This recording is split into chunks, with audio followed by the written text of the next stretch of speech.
64장 기뻐하며 경배하세.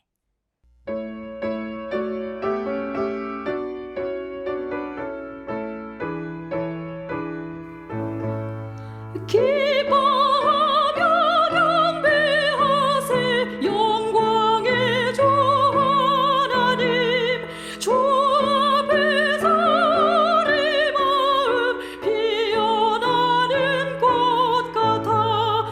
죄와 슬픔 사라지고 을신 구름 거치니 변함없는 기쁨의 주 밝은 빛을 주시네.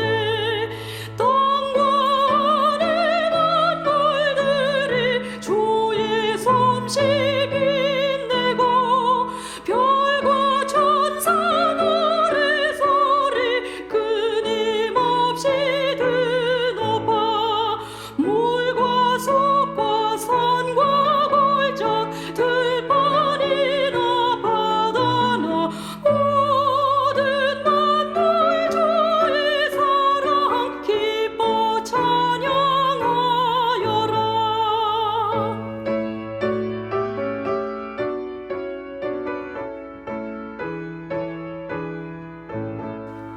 우리 주는 사랑이요 복의 근원이시니 삶이 깊은 샘이 되어 바다처럼 넘치네. 아버지의 사랑 안에 우리 모두 형제니 서로 사랑하게 도와주시옵소서. 새벽별의 노래 따라 힘찬 찬송 부르니 주의 사랑 줄이 되어 한맘 되게 하시네. 노래하며 행진하여 싸움에서 이기고 승전가를 앞에 불러 주께 영광 돌리세. 아멘.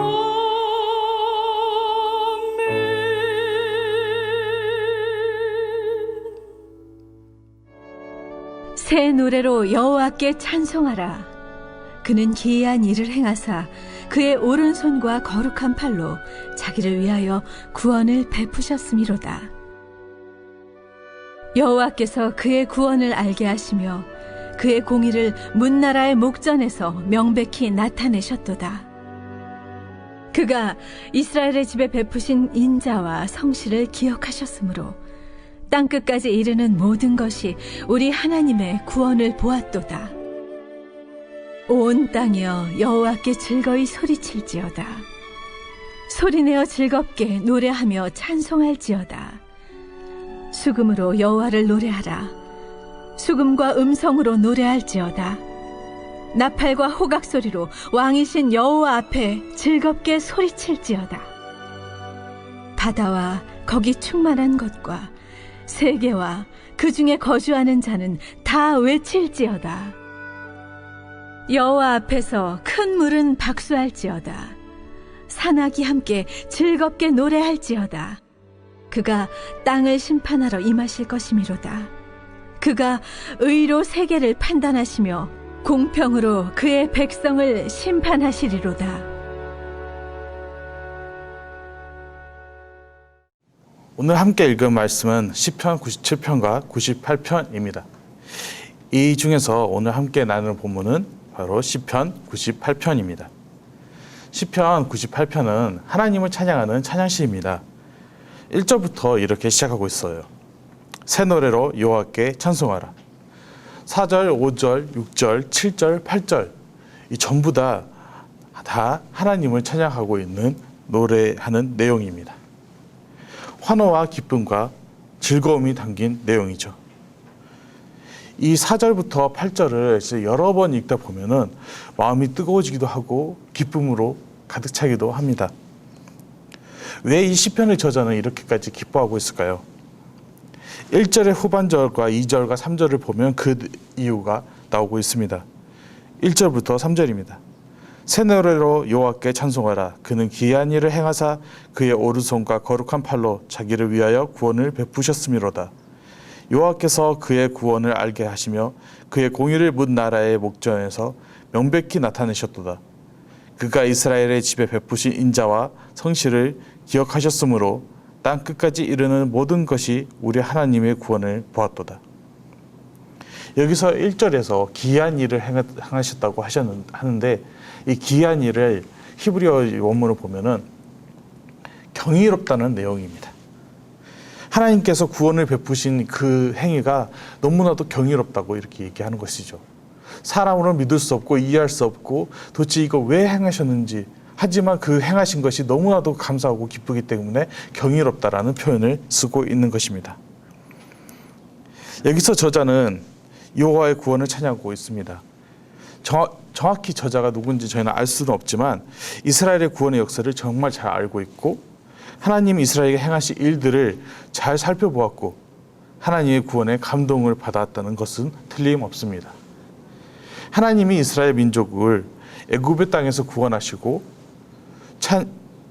사사기 시절에 이스라엘 민족이 여러 번 다시 타락하고 하나님께 다시 기도할 때 하나님께서 다시 구원하셨고 바벨론의 포로 시기에서도 하나님께서 구원을 베풀어 주셨죠. 이 모든 내용을 이 저자는 다 담고 있는 것입니다. 이스라엘 민족은 정말 하나님의 구원을 정말 많이 경험한 민족이죠. 하나님의 보호하심과 구원이 없었다면 아마 역사 속에서 진작에 사라졌을 민족입니다. 하나님께서 구원하셔서 인도하심을 받은 것을 안 이 저자는 기쁨에 벅찬 마음으로 하나님께 이 찬양을 드리고 있는 것이죠. 대한민국도 마찬가지입니다. 대한민국도 이러한 경험을 많이 경험했습니다. 많은 선교사님들이 조선 땅을 밟으면서 조선에 오셔서 자신의 목숨을 내놓으면서 한국 사람들에게, 그때 그 민족에게 하나님의 구원을 열심히 전도했고 많은 사람들이 그 구원의 소식을 듣고 기뻐하며 하나님을 찬양했습니다. 또한 6.25 전쟁 때 대한민국이 멸망의 직전까지 갔지만 하나님께서 이 나라를 구원해달라는 그 목사님들과 많은 성도님들의 기도를 들으시고 우리나라를 구원해 주셨죠. 많은 선교사님들의 섬김과 헌신으로 인해서 대한민국은 하나님의 축복을 많이 받았고 부흥을 일어났고 많은 이들이 구원을 받았습니다. 또한 지금 이렇게 모여있는 우리 또한 각자의 구원의 경험이 있고 그 경험의 기쁨을 우리는 잊을 수 없죠. 하나님을 처음으로 만난 그분의 사랑을 깨닫고 하나님께 기뻐하며 찬양 드렸을 때 그 순간을 떠올려 봤으면 합니다. 그리고 그때의 기쁨으로 4절부터 8절을 한번 같이 읽어봤으면 합니다. 온 땅이여 여호와께 즐거이 소리칠지어다. 소리내어 즐겁게 노래하며 찬송할지어다. 수금으로 여호와를 노래하라. 수금과 음성으로 노래할지어다. 나팔과 호각 소리로 왕이신 여호와 앞에 즐겁게 소리칠지어다. 바다와 거기 충만한 것과 세계와 그 중에 거주하는 자는 다 외칠지어다. 여호와 앞에서 큰 물은 박수를 칠지어다. 산악이 함께 즐겁게 노래할지어다. 정말 기쁨과 감사함과 감동으로 가득 차 있는 시입니다. 소리칠지어다, 노래할지어다, 외칠지어다, 찬송할지어다. 이 동서들의 느낌은 그냥 조용하게 얘기하듯이 속삭이듯이 하는 것이 아니고 정말 온 마음으로 다해, 온 힘을 다해 하나님께 외치고 찬양하는 것이죠. 7절을 자세히 살펴보면 바다와 거기 충만한 것과 세계와 그 중에 거주하는 자, 이러한 내용이 있습니다. 이 구절과 비슷한 느낌의 시편이 또 하나 있습니다. 103편 1절인데요. 그곳에서는 내 영혼아 여호와를 성축하라. 내 속에 있는 것들아 다 그의 거룩한 이름을 성축하라. 이렇게 얘기하고 있습니다. 땅 위에 사는 모든 것, 바다 속에 있는 모든 것, 하늘에 있는 모든 것, 내 속에 있는 모든 것 전부가 구원의 기쁨을 찬양하라고 하고 있는 것이죠.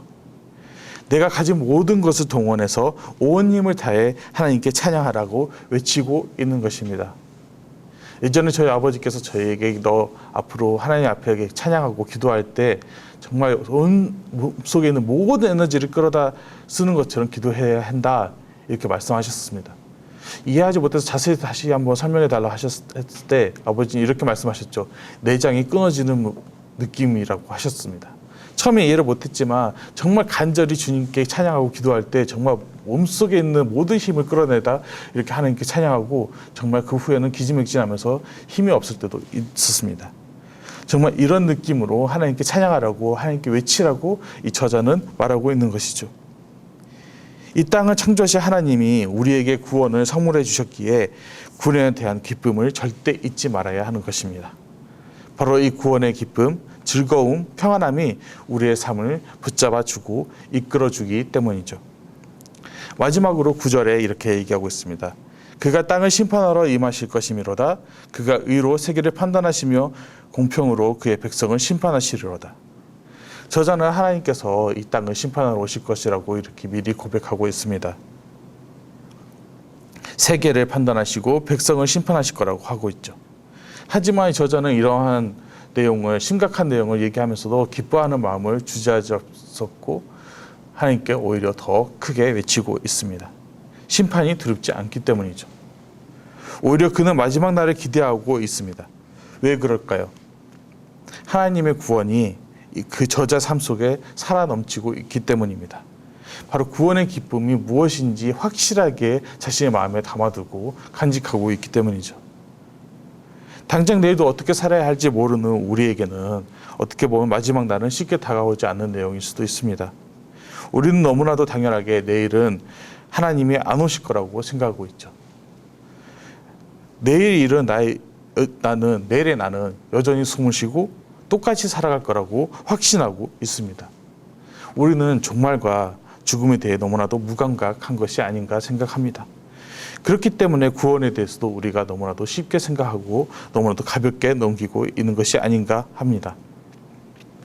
당장 내일 내가 죽어 예수님을 만나게 될 수도 있는 상황인데 나는 지금 당장 나의 삶을 살아가는데 바쁘고 정신이 없습니다.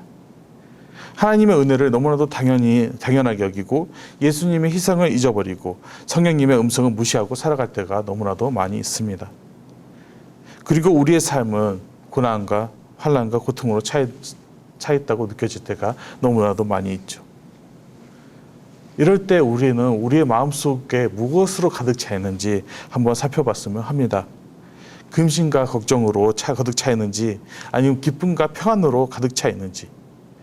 우리의 마음속에 근심과 걱정이 가득 차 있다면 당연히 찬양이 나올 수가 없겠죠. 오히려 불만과 불평 또는 짜증이 더 우리의 입술에서 나오기 때문입니다. 당장의 문제를 해결할 수 없어서 힘들어하고 심히 걱정하고 있는데 옆에서 찬양하라 기뻐하라 이렇게 얘기하면 오히려 더 기분이 나빠질 수도 있죠. 하지만 우리는 확실히 알아야 됩니다. 이 근심과 걱정은 그 안에 있는 근원은 그 중심에는 하나님이 없기 때문이라는 것을 우리는 확실히 기억해야 합니다. 반대로 우리가 기쁨과 찬양으로 평안으로 가득 차 있다면 내 입술에서 당연히 찬양이 나오겠죠. 모든 것이 예뻐 보이고 모든 것을 향해 다 긍정적으로 대하고 긍정적으로 얘기를 하기 시작합니다. 우리 마음속에 하나님이 그 중심을 차지하고 있기 때문입니다. 우리 속을 무엇으로 채우는지 따라 우리의 행동은 달라집니다. 케찹을 짤 때 마요네즈가 나오지 않는 것처럼 이것은 당연한 것입니다. 우리는 지금 우리의 마음을 무엇으로 채우고 있는지 다시 한번 확인해 봐야 합니다. 하나님의 말씀으로 내 마음을 채워서 구원의 기쁨과 평안을 누리고 있는지 한번 살펴보고 그것을 행하고 하나님 말씀 앞에 순종하고 간절히 나아가기를 소망합니다. 그리고 우리는 이 기쁨을 혼자서 간직해서는 아니 되죠. 이 저자가 기쁨과 감동으로 인해 하나님의 구원을 소리 높여 외치고 찬양했던 것처럼 우리도 외치고 소리치고 찬양해야 합니다. 아직 이 구원의 기쁨을 누리지 못하고 있는 자들에게 알려줘야 합니다.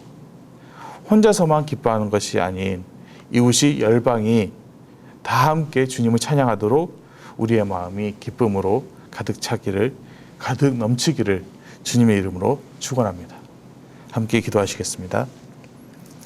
하나님의 구원의 손길에 기쁨과 감사의 찬양을 올려드립니다. 하나님이 이스라엘 민족을 사망의 길에서 몇 번이나 구원하셨듯이 우리의 삶도 이렇게 매일매일 보살펴 주시고 인도해 주심에 감사드립니다. 하나님이 우리에게 구원의 선물을 주신 것을 너무나도 당연히 여기고 너무도 가볍게 생각했던 것 같습니다. 주님이 주신 구원이라는 은혜를 우리가 다시 한번 깊이 묵상하고자 하니 주여 우리의 눈과 마음을 열어주셔서 주님의 구원을 깊이 깨닫고 우리의 마음에 담아 그 구원을 기쁨을 누리게 하소서. 삶이 힘겹고 어렵고 두려울지라도 하나님이 우리에게 주신 구원 예수 그리스도를 기억하며 기쁨과 평안이 항상 내 안에 가득하도록 인도하여 주소서. 이 마음을 항상 유지할 수 있도록 기도를 쉬지 않고 말씀 묵상이 일상이 되도록 하소서. 기쁨으로 가득 찬 우리의 찬양이 온 세상에 울려 퍼지도록 인도하여 주시고 이 기쁨을 혼자서만 누리는 것이 아니라 나의 가족, 친척, 이웃, 온 열방이 함께 누릴 수 있도록 찬양과 기도와 전도가 멈추지 않도록 하여 주소서. 구원의 기쁨을 우리에게 주기 위하여 십자가의 길을 걸어가신 주 예수 그리스도의 이름으로 기도드렸습니다. 아멘.